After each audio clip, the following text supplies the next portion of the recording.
Hello दोस्तों, स्वागत है आप सभी का एक और नई वीडियो में। आज मैं आप सभी के लिए लेके आ गया हूँ एक बेहद ही अजीब और डरावनी घटना। एक ऐसी घटना जिसे सुन के आपके शरीर के रोंगटे खड़े हो जाएंगे। तो चलिए दोस्तों, शुरू करते हैं वीडियो। मेरा नाम सोनू राजपूत है और मेरी एज 23 है। मैं सूरत, गुजरात से हूँ। ये घटना जो मैं आपको बताने जा रही हूँ, ये हमारे गांव छतरपुर, जो कि छत्तीसगढ़ में है, वहाँ की है। मैं अपनी कहानी स्टार्ट करती हूँ। वैसे तो हम हर छुट्टियों में गांव जाते हैं, लेकिन ये घटना उस वक्त की है जब मैं तकरीबन 10 साल की थी। सच कहूँ तो मुझे उतने अच्छे से याद नहीं है, लेकिन मेरी फैमिली इससे जुड़ी सारी घटनाएं मुझे बताती है। घटना उस समय की है जब मैं गर्मी के मौसम में अपने गांव गई थी। रोज की तरह मैं अपने घर के पीछे, जहां पर एक बगीचा है, वहां रहती थी। उस बगीचे में बहुत सारे फ्रूट्स उगाए जाते थे और मैं अपने दिन का ज़्यादातर समय उस बगीचे में ही बिता देती थी। तो एक दिन की बात है, मैं क्योंकि ज़्यादा बड़ी नहीं थी और जब मैं वहाँ पर खेलने गई तो मेरी मुलाकात वहाँ पर एक आंटी से हुई थी। पहले तो मुझे उनसे डर लगता था, लेकिन धीरे धीरे उन आंटी से मेरी बात शुरू हो गई और उनके साथ बैठकर बातें करना मुझे बहुत ही अच्छा लगने लगा। उस बगीचे के पीछे ही एक कच्चा मकान था जिसमें कि वो आंटी रहती थी। मैं जब भी बगीचे में जाती थी तो वो आंटी वहाँ आती और मुझे उनके साथ टाइम स्पेंड करना बहुत ही अच्छा लगता था। धीरे धीरे मुझे उनके साथ खेलना अच्छा लगने लगा और हर दिन वो मुझे बगीचे में से कई तरह के फ्रूट्स खिलाती। वो मेरे से एकदम माँ समान व्यवहार करती थी। शाम होते के साथ ही जब मुझे अपने घर, वो मुझे खुद मेरे साथ घर तक छोड़ने जाती थी। ये सिलसिला कुछ महीनों तक ऐसे ही चलता रहा, लेकिन इसके बाद मैं अचानक से बीमार हो गई और मेरा घर से बाहर निकलना लगभग बंद ही हो गया था। मुझे उनसे मिलने का बहुत मन करता था, लेकिन मैं बगीचे तक नहीं जा सकती थी क्योंकि मैं उस टाइम पर बहुत ही बीमार थी। मैंने कभी भी ये सारी बातें अपने घर वालों को नहीं बताई थी। लेकिन फिर एक दिन मुझे अचानक से उनसे मिलने का बहुत ही ज़्यादा मन करने लगा, तो मैं कैसे भी करके बगीचे तक पहुंच गई। और जैसे ही मैं वहां पहुंची, मैंने देखा कि वो आंटी वहां पर मेरा इंतज़ार कर रही थी, जैसे कि उनको पता हो कि मैं अभी आने वाली हूं। फिर कुछ दिनों तक ये सिलसिला ऐसे ही चलता रहा और मैं बिल्कुल ही ठीक हो गई। फिर हमारे घर वालों ने पिकनिक पर जाने का प्रोग्राम बनाया, लेकिन मुझे उनके साथ नहीं जाना था। मेरा ये अजीब व्यवहार देखकर मेरी बड़ी माँ को कुछ अजीब लगा, पर उन्होंने मुझसे कुछ भी नहीं कहा और मैं गुस्से से वहीं बगीचे की ओर चली गई। मैंने अपनी बड़ी माँ को नहीं बताया था कि मैं बगीचे में जा रही हूँ और मैं उसके बाद काफ़ी देर तक बगीचे में ही थी। जब काफ़ी शाम हो गई और धीरे धीरे अंधेरा सा होने लगा, उस वक्त तक भी मैं घर पे नहीं गई थी। और क्योंकि मेरी बड़ी माँ को नहीं पता था कि मैं कहाँ हूँ, इसीलिए वो मुझे ढूंढने के लिए बाहर निकल गई और जब मैं कहीं पे भी नहीं मिली तो वो घर पर वापस आ गई। थोड़ी ही देर में बाकी घर वालों को भी पता चल गया कि मैं कहीं नहीं मिल रही हूँ और सब लोग मुझे यहाँ वहाँ ढूंढ रहे थे। फिर भी मैं किसी को नहीं मिली, लेकिन कुछ देर बाद मेरे चाचा मेरे बड़े पापा के पास पहुंचे और उनको पूछा कि आखिर क्या हुआ है, आप लोग इतने परेशान क्यों हो। तब मेरे बड़े पापा ने बताया कि सोनू नहीं मिल रही है। तो मेरे चाचा तुरंत ही बोल पड़े, अरे सोनू को तो मैंने वहां पार्क में देखा था अभी। ये सुनते के साथ ही मेरे घर वाले थोड़ी ही देर में उस पार्क के बाहर पहुंच गए और मुझे पार्क के अंदर देखकर उन लोगों ने राहत की सांस ली। उस समय भी मैं आंटी के साथ हंस हंस के बातें कर रही थी, लेकिन हैरानी की बात तो ये थी, जो कि मुझे बाद में पता चली, वो ये थी कि वहाँ पर आंटी सिर्फ मुझे दिख रही थी। जैसे ही मेरे घर वाले मेरे पास आए और मुझसे पूछा कि यहाँ क्या कर रही हो, तो मैंने बताया कि मैं आंटी के साथ खेल रही हूँ। ये सुनते के साथ ही मेरे घर वाले हैरान हो गए, क्योंकि वहाँ पर मेरे सिवा कोई भी नहीं था और फिर ये किससे बात कर रही थी। तभी मेरे बड़े पापा बोले कि अभी रात हो रही है, घर चलो। तभी मैंने उन आंटी को बाय बोला और मेरी हरकत देखकर मेरे घर वाले हैरानी से मेरी ओर देख रहे थे। फिर जब दूसरे दिन मुझे खेलने जाना था, तब मेरी बड़ी माँ ने मुझे जाने से मना कर दिया और कहा आज तुम घर में ही खेलो। लेकिन मुझे उन आंटी के पास जाना था।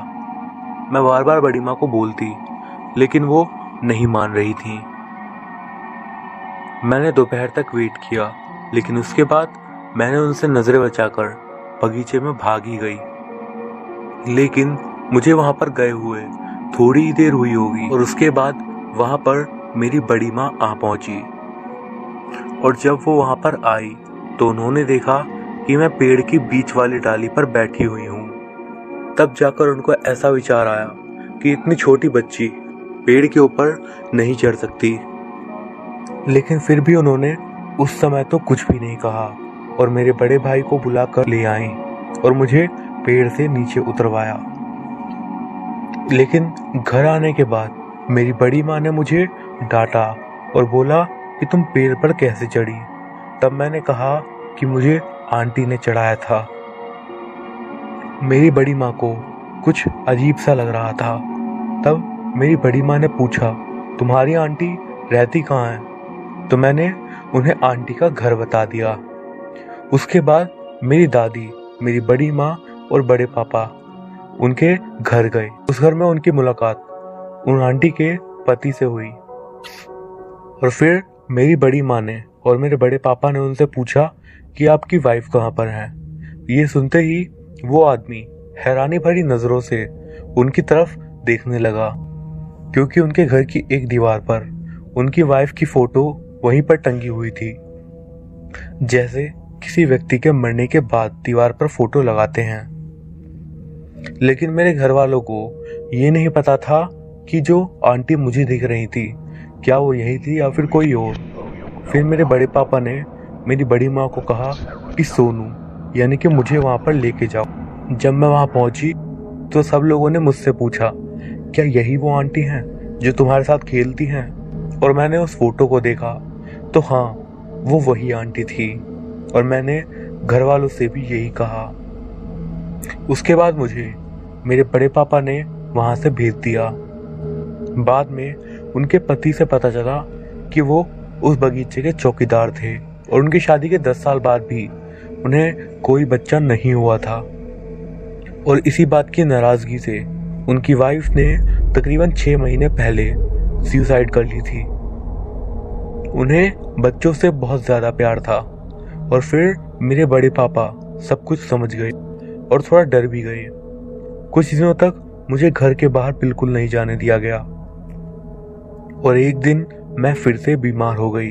तब मेरे घर वालों ने हमारी जान पहचान के एक पंडित जी को घर पर बुलाया और उन्होंने मेरे सिर पर हाथ रखा और उसके बाद वो कुछ बड़बड़ाने लगे। और यकीन मानिए, उन्होंने मेरे साथ घटी सारी घटनाएं पढ़ दी। और उसके बाद मेरे घर वालों को बताया कि जिस औरत की आत्मा मेरे पास है वो मुझसे बहुत ज़्यादा प्यार करती है और मुझे अपनी बेटी मानती है। उसके बाद उन पंडित जी ने धागा लेकर मेरे हाथ पर बांध दिया और एक छोटी सी पूजा करी। उसके बाद मुझे बताते हैं कि उस पंडित जी के सामने वही आंटी आई थी और पंडित जी ने उनसे पूछा कि तुम इस बच्ची के पास क्यों रहती हो। तब उस औरत ने कहा कि जब मैंने इसे पहली बार देखा था तो मेरे अंदर ममता जाग गई थी और मैंने पहली बार एक बच्चे को माँ कहते हुए सुना था और ये मुझे बहुत ही अच्छा लगा। लेकिन आप फिक्र ना करो, मैं इसे कुछ नुकसान नहीं पहुंचाऊंगी, मुझे बस इसके साथ रहने दो। तब पंडित जी ने बोला कि ऐसा नहीं हो सकता। एक आत्मा किसी इंसान के साथ नहीं रह सकती। तुम अगर सच में इसे अपनी बेटी मानती हो तो इससे दूर रहो। दरअसल वो जो आंटी की आत्मा थी वो एक बेहद अच्छी आत्मा थी और वो उसके बाद मुझे आशीर्वाद देकर चली गई। उसके बाद से कभी भी वो मुझे फिर से दिखाई नहीं दी। लेकिन आज भी जब मैं गांव जाती हूँ उसी बगीचे में, तो मुझे उनके होने का एहसास ज़रूर होता है। आज भी मैं चाहती हूँ कि एक बार कम से कम मुझे वो दिख जाएं, लेकिन ऐसा नहीं होता। ये मेरे साथ घटी हुई मेरी सच्ची आप बीती है जो कि मैं आज तक नहीं भूल पाई हूँ, और इसे मैंने इसीलिए आप लोगों के साथ शेयर किया है। आपको मेरी घटना कैसी लगी कमेंट्स के जरिए ज़रूर बताएं। तो दोस्तों, ये तो थी हमारी आज की पहली कहानी। अब बढ़ते हैं आज की अपनी अगली घटना की ओर। ये घटना हमारे सुनीश गोयल ने बताई है। आइए आगे की घटना को उन्हीं के पॉइंट ऑफ व्यू से जानते हैं। मेरा नाम सुनीश है और मैं भोपाल का रहने वाला हूँ। 3 साल पहले मैं एक ट्रिप पे एक जगह पर गया हुआ था। उस टाइम पर सर्दियों का मौसम था और वहाँ पर हम कुछ लोग बॉनफायर के पास बैठे हुए थे। वहीं पर एक आदमी था जिसने अपनी जिंदगी में घटी एक घटना हम सबको बताई थी। वो एक ऐसी घटना थी जिससे मुझे भी उस रात में काफी ज्यादा डर लगा था। तो मैंने सोचा क्यों ना मैं आपको वो घटना बता दूं। वो घटना मैं आपको बिल्कुल वैसे ही बताता हूँ जैसे कि उस आदमी ने हमसे बताई थी। मैं अपनी तारीफ तो नहीं करूँगा, पर मैं एक अच्छे खासे परिवार से आता हूँ जहाँ पर मेरे दादाजी एक बहुत ही बड़ी फार्मासिस्ट कंपनी के मालिक थे, जिनके बाद मेरे पापा उस कंपनी के मालिक बने। इस बारे में मैं आपको बस इसलिए बता रहा हूँ ताकि आपको इतना आइडिया लग जाए कि मैं एक अच्छी फैमिली से बिलोंग करता हूँ। अब ये जो मैं आपको घटना बताने जा रहा हूँ, ये घटना तकरीबन 1980 के आसपास शुरू हुई थी।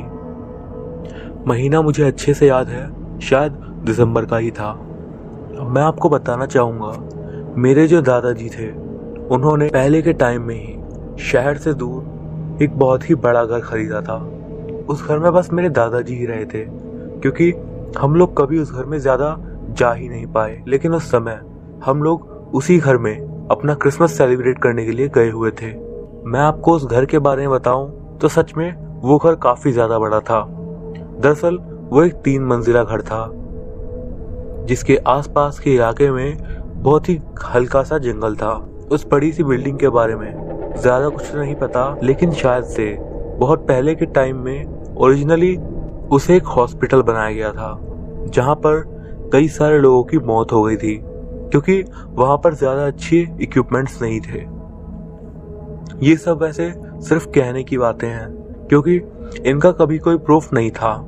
लेकिन मैं और मेरी बहन इन सब चीज़ों में कुछ खास इंटरेस्ट नहीं लेते थे। हमें ज़्यादा इंटरेस्ट था आपस में छुपन छुपाई खेलने में। उस घर में छुपन छुपाई खेलना हमें बहुत ही ज़्यादा अच्छा लगता था। अब मैं आपको बता दूं कि उस घर का जो बेसमेंट था वो बहुत ही ज़्यादा बड़ा था, जिसमें काफ़ी सारा सामान पड़ा हुआ था। वो सामान जो कि मेरे काफ़ी सालों पहले से इकट्ठा करा हुआ था, लेकिन हमारे घर वाले कभी भी हमें नीचे जाने नहीं देते थे, क्योंकि मेरे मम्मी पापा को फिक्र रहती थी कि मैं वहाँ का सामान तोड़ दूंगा या फिर वहाँ पर कुछ नुकसान कर दूंगा, इसीलिए वो हमें नीचे जाने नहीं देते थे।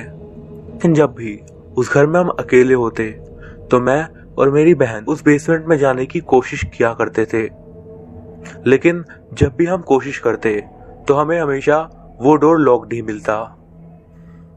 ऐसा एक बार नहीं बल्कि कई बार हुआ कि हम उस बेसमेंट में जाने की कोशिश किए, लेकिन हमेशा दरवाज़ा बंद होने की वजह से ही हम नहीं जा पाते थे। लेकिन एक दिन एक बहुत ही अनोखी बात हुई। सर्दियों की वो सुबह थी। मेरे मम्मी पापा किसी काम से बाहर गए हुए थे। उस टाइम पर मेरी उम्र तकरीबन 15 साल थी और मेरी जो छोटी बहन थी उसकी उम्र 12 साल की थी। तो हम इतने बड़े तो थे ही कि घर पे एक दूसरे का ध्यान रख सकें। अपने थोड़े बहुत गेम्स खेलने के बाद हम लोग एक बार फिर से उस बेसमेंट की तरफ जाने लगे, लेकिन हमारे दिमाग में ये भी था कि शायद वहाँ का दरवाज़ा इस बार भी बंद ही होगा। लेकिन हम ये जानने के लिए बहुत ज़्यादा उत्सुक थे कि आखिर उस बेसमेंट में ऐसा है क्या। तो हम जैसे ही उस गेट के पास पहुंचे तो हमने नोटिस किया कि उस दिन उस गेट पर कोई ताला नहीं लगा हुआ था, और ये देखकर हम बहुत ही ज़्यादा खुश हो गए। हमने जैसे ही गेट खोला तो नीचे सिर्फ अंधेरा ही अंधेरा दिखाई दे रहा था। मेरी बहन फौरन से ऊपर गई और एक टॉर्च उठाकर ले आई। उस टॉर्च को लेकर हम धीरे धीरे वहाँ की सीढ़ियों से नीचे की तरफ जाने लगे। वहाँ पर शायद लाइट तो थी नहीं, इसलिए हमें अपनी टॉर्च से ही काम चलाना था। हम दोनों के ही अंदर एक हल्का हल्का सा डर आ गया था, लेकिन जैसे ही हम नीचे उतरे तो हम एकदम से चौंक गए। जैसे ही हमने आसपास टॉर्च की मदद से देखना शुरू किया, हमने देखा कि आसपास बहुत सारा सामान रखा हुआ था। उन सारे सामानों को कपड़े से ढका गया था। इस बारे में आप ऐसा समझ सकते हैं कि वो जो एक हॉलीवुड की हॉरर मूवी है द अदर्स, उसमें जब मेन लीड एक्ट्रेस उस रूम में जाती है तो वहाँ पर जिस तरीके से सारा फर्नीचर एकदम कवर्ड रहता है, बिल्कुल वैसा ही कुछ हमारे उस बेसमेंट में भी था, लेकिन वहाँ पर वो जगह बहुत ज़्यादा बड़ी थी। मैं और मेरी बहन आसपास का सामान देखते हुए इधर उधर घूम ही रहे थे कि हमारी नज़र आगे से बाएं हाथ की तरफ जाते हुए एक रास्ते की तरफ गई। हम दोनों फौरन अपनी टॉर्च की मदद से वहाँ तक पहुँचे और उसके बाद वहाँ पर आने के बाद हम रुक गए। मैं सोच रहा था कि अंदर जाना चाहिए या फिर नहीं, लेकिन मेरी बहन धीरे धीरे आगे की ओर बढ़ने लगी। जैसे ही वो थोड़ा आगे बढ़ी तो हमने देखा कि वहाँ पर एक रास्ता तो था, लेकिन वहाँ पर उसे एक सफ़ेद कपड़े की मदद से या फिर एक सफ़ेद पर्दे से ढका हुआ था। अब हम दोनों ही जानना चाहते थे कि आखिर वहाँ पर था क्या, लेकिन उससे पहले मेरी नज़र गई साइड में ही एक अलमारी पे रखे हुए लैंप पर, जिसके पास में ही एक लाइटर पड़ा हुआ था। मैंने फौरन वो लाइटर उठाया और उस लैंप को जला लिया, और तुरंत ही मेरी बहन ने उस पर्दे को एक तरफ कर दिया। अब हम एक कमरे के अंदर आ गए थे, जो कि वैसे तो पूरी तरीके से खाली था, लेकिन दीवार पर एक कपड़ा लगा हुआ था जिसके पीछे कुछ तो छुपा हुआ था। मैंने अपनी बहन से पूछा और उसके बाद उस कपड़े को वहां से एक झटके के साथ हटा दिया, और जैसे ही वो कपड़ा हटा तब हमें दिखा एक बहुत ही पुराना दीवार वाला मिरर, जो कि बहुत ही ज़्यादा टूटी फूटी हालत में था। वो इतना ख़राब था कि हमें उसके अंदर अपनी रिफ्लेक्शंस भी ठीक से दिखाई नहीं दे रही थी।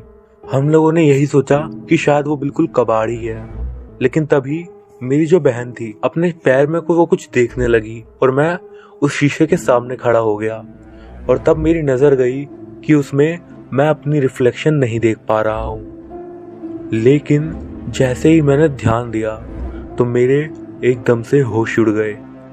मैंने देखा कि उस शीशे के अंदर कोई बूढ़ा आदमी है जो कि मेरी ही तरफ घूरे जा रहा था।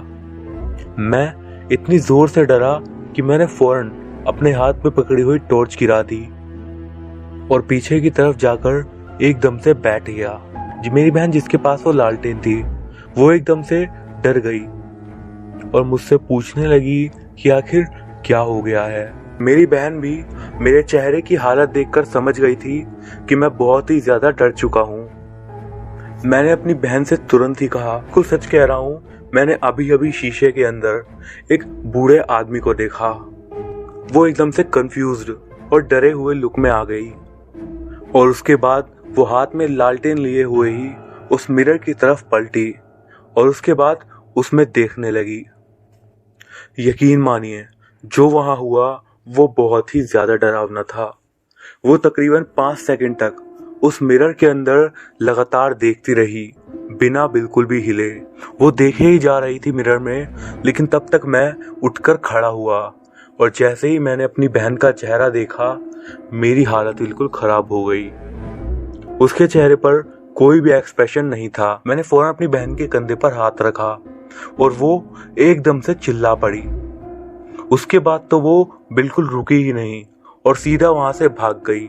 वो सीधा सीढ़ियों से ऊपर चली गई। मैं एक आखिरी बार उस शीशे की तरफ देखा, लेकिन मुझे कुछ भी नहीं दिखा और मैं फौरन अपनी टॉर्च के साथ ऊपर भाग गया।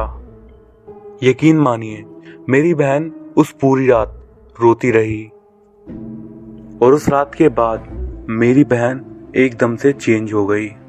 उस रात के बाद से वो एकदम शांत शांत सी रहने लगी। उस रात के बाद से ऐसा तो कुछ भी नहीं हुआ, लेकिन वो एकदम से मानो बिल्कुल अकेली सी पड़ गई थी। वो किसी से भी बात ज़्यादा नहीं करती थी, इवन घर वालों पे भी वो चिल्ला पड़ती थी। कभी कभी अचानक से वो सोते हुए चिल्ला के उठ जाती और कई बार मैं देखता कि वो शीशे में खुद को अजीब तरीके से निहारती रहती। मैं इतना तो जानता था कि जो भी उसने उस पुराने से शीशे में देखा था, उसी की वजह से उसके साथ ये सब हो रहा है। सच कहूँ तो देखा तो मैंने भी बहुत डरावना था, एक बूढ़ा आदमी उस शीशे के अंदर, लेकिन शायद जो मेरी बहन ने देखा वो उससे भी ज्यादा डरावना था, जिसने उसको पूरी तरीके से मेंटली बीमार कर दिया था। मैंने अपनी बहन से कई बार इस बारे में बात करने की कोशिश करी, लेकिन वो हमेशा मेरे ऊपर चिल्ला पड़ती। यहाँ तक कि उसने मुझे ये भी धमकी दे दी कि अगर मैंने इस बारे में पूछा तो वो मुझे जान से मार देगी जब मैं सो रहा होऊंगा। अब मैं बहुत ही ज़्यादा परेशान हो गया था क्योंकि मुझे उसकी हालत पता थी। मैंने ये सारी बातें जाकर अपने मम्मी पापा को बता दी, लेकिन उनकी तरफ से हमें कोई सपोर्ट नहीं मिला सिवाय डांट के। उन्होंने हमें बहुत डांटा वहाँ पर नीचे जाने के लिए, लेकिन मेरी बहन का वो अजीब बिहेवियर वो अब भी उस पर नोटिस नहीं कर रहे थे। लेकिन धीरे धीरे जैसे जैसे उनको भी इस बात पे शक हुआ, लेकिन वो इन सब चीज़ों पे ज़्यादा मानते नहीं थे, तो उन्होंने मेरी बहन को एक साइकाइट्रिस्ट के पास दिखाया। उन्होंने वहाँ बताया कि मेरी बहन को एक मेंटल डिसऑर्डर है। मुझे नहीं पता था कि आखिर चल क्या रहा है, लेकिन मेरी बहन के साथ बहुत ही अजीब घटनाएं होने लगी थी। अब उसने रात के समय सोते हुए चलना शुरू कर दिया था। कई बार दिन में वो अचानक से घर के किसी भी छोटे या बड़े मिरर के सामने आती और बस उस शीशे के अंदर ही घूरती रहती, और सिर्फ थोड़ी देर के लिए नहीं बल्कि एक एक दो दो घंटे के लिए। और उसके बाद वो सिर्फ एक ही काम करती, जोर से चिल्लाना। मैं आपको एक बात बताता हूँ, बचपन से ही मेरी बहन को ड्राइंग करने का बहुत ज़्यादा शौक था। उस पुराने वाले घर में जाने से पहले भी मेरी बहन हमेशा हमारी फैमिली पिक्चर्स को बनाया करती थी, जिसमें वो कई तरह की चीज़ें बनाती रहती थी। लेकिन उस बेसमेंट वाले दिन के बाद से वो बहुत ही अजीबोगरीब पेंटिंग्स बनाने लगी। हमेशा वो एक अजीब सी औरत का चेहरा बना देती, जिसका चेहरा आधा बिल्कुल खराब हो चुका था और आधा चेहरा उसका था ही नहीं। उस पेंटिंग को देखकर हमें सिर्फ यही लगता था कि वो शायद मेंटली ठीक नहीं है, और क्योंकि मैंने बताया कि मेरे घर वाले इन सब चीज़ों पर बिलीव करने वाले नहीं हैं, तो उन्होंने सिर्फ उसे तरह तरह की दवाइयाँ ही खिलाई। दवाइयों से उसका चिल्लाना तो बंद हो गया, लेकिन उसका फैमिली से एकदम से शायद कनेक्शन ही ख़त्म हो गया। वो किसी भी घर वाले के साथ नहीं बैठती थी, बस अकेले रूम के कोने में बैठी रहती। ये बातें अब इतनी ज़्यादा बढ़ गई थी कि इन्होंने हमारी फैमिली को तोड़ दिया था अंदर से। मेरे मम्मी पापा की आपस में बहुत लड़ाइयाँ होती, क्योंकि मेरे पापा चाहते थे कि मेरी बहन को एक मेंटल हॉस्पिटल में भर्ती कर दिया जाए, लेकिन मेरी मम्मी ऐसा बिल्कुल नहीं चाहती थी, और इस बात के लिए उनकी लड़ाई इतनी ज़्यादा हो गई कि आखिरकार उनका डिवोर्स हो गया। इसके बाद कुछ सालों तक ऐसा ही चलता रहा और जब मैंने हाई स्कूल पास कर लिया तब मैं अपने पापा के पास रहने लगा, जो कि शहर में ही एक अपार्टमेंट में रहते थे। सच बताऊं तो मैं इस समय को बहुत ही ज़्यादा मुश्किल मानता था, क्योंकि मैं खुद अपनी बहन के पास नहीं जाना चाहता था। उसकी हालत बहुत ही ज़्यादा ख़राब हो गई थी। मेरी मम्मी की आंखों में हमेशा वो आस रहती कि उनकी बेटी एक बार फिर से उनकी पहले वाली प्यारी सी बच्ची बन जाएगी, लेकिन वो नहीं जानती थी कि ऐसा कभी भी नहीं होगा। एक दिन मैं बाहर ही था और मुझे अचानक से एक कॉल आई, जो कि मेरे पापा की थी। उनकी आवाज़ सुनकर ही पता चल गया था कि उनके पास कोई अच्छी खबर तो नहीं है, और उन्होंने मुझे बताया कि मेरी बहन उस घर से भाग गई जहाँ पर वो मेरी मम्मी के साथ रहती थी। घर से भागने के बाद वो घर के पास में ही एक बिजी रोड के पास चली गई। इसके बाद मेरे पापा कुछ भी ठीक से बोल नहीं पा रहे थे, और मैं भी इस बारे में ज़्यादा कुछ नहीं कहूँगा, क्योंकि आप समझ ही गए होंगे कि मैं क्या कहना चाहता हूँ। लेकिन उस घटना के वक्त वहाँ पर उस रोड पर जो आई विटनेस थे, उन्होंने कहा कि मेरी बहन खुद आकर एक ट्रक के सामने कूदी थी। मेरी सिस्टर की डेथ के बाद मैं कुछ दिनों के लिए अपनी मम्मी के साथ उसी घर में रहने लगा था। मैं हमेशा ही सोचता रहता था कि आखिर मेरी बहन को उस बेसमेंट में उस मिरर के अंदर आखिर ऐसा क्या दिखा था कि उसकी हालत इतनी ज़्यादा ख़राब हो गई कि मेरी बहन की मौत ही हो गई। सच बताऊं, मैं उस दिन वाली घटना के बारे में लगभग भूल ही गया था, लेकिन मुझे अचानक से ये सब बातें याद आने लगी और हमेशा सोचता कि आखिर मेरी बहन ने उस शीशे में ऐसा क्या देखा था। और इस सवाल का जवाब मुझे कई सालों बाद मिला, जब 2016 में मेरी मम्मी की मौत हो गई। उस टाइम पर मैं और मेरी वाइफ मेरी मम्मी के घर गए हुए थे ताकि हम उनका सामान निकाल सकें। सामान निकालते वक्त ही मेरी पत्नी की नज़र एक संदूक पर गई, जिस पर कि मेरी छोटी बहन का नाम लिखा हुआ था। उस बॉक्स को जब हमने खोला तो उसमें से मेरी बहन के बहुत पुराने कपड़े और छोटे मोटे उसके खिलौने पड़े हुए थे, और उसमें ही कई सारी ड्राइंग्स पड़ी हुई थी जो कि मेरी बहन ने बनाई हुई थी। मैंने वो पिक्चर देखना शुरू किया। उनमें से ज़्यादातर पिक्चर हमारी शायद फैमिली की ही थी, जिसमें हम सभी लोग एक दूसरे का हाथ पकड़कर खड़े हुए थे। लेकिन जो उसमें से लास्ट ड्राइंग थी, उसे देखकर मेरे होश ही उड़ गए। वो जो लास्ट ड्राइंग थी, मैंने जैसे ही उसे देखा मेरे अंदर एकदम से डर आ गया और मेरी आंखों से तुरंत ही आंसू गिरने लगे। उस ड्राइंग से मेरे उस सवाल का जवाब मुझे मिल गया, जो कि कई सालों पहले उस घर की घटना से जुड़ा हुआ था।